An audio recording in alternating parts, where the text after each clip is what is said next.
Okay, here's the shower. There's a wide angle.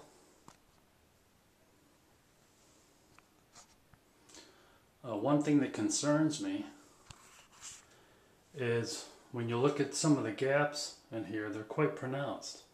For example, there's quite a pronounced gap right there. Then when you get to the corner, it's chipped. As you can see right here, the corner of the shower's chipped.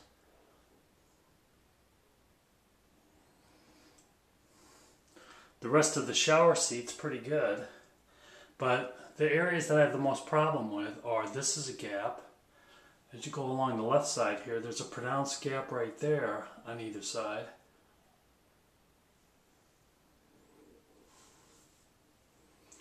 There's a little bit of a gap right there that's bothersome. And then as we go up, there's quite a large gap right there. Quite a large gap. Then as you look at the side underneath the shower, there's a big gap right there. And then as you go down on this side, there's quite a substantial gap right here in the wall.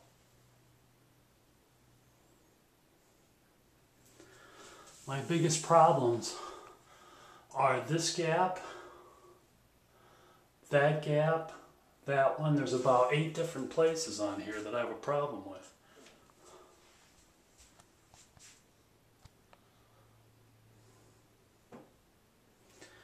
And of course,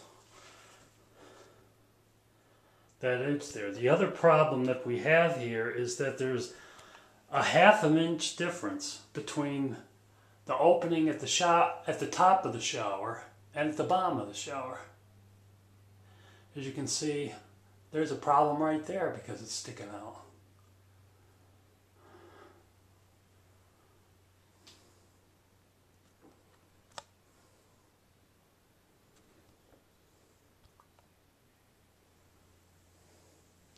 So, starting from scratch, I would expect a little better job than this, especially since you're working from a weddy board that's fairly easy to work with. And when I look at some of the gaps here, it's just striking how bad it is.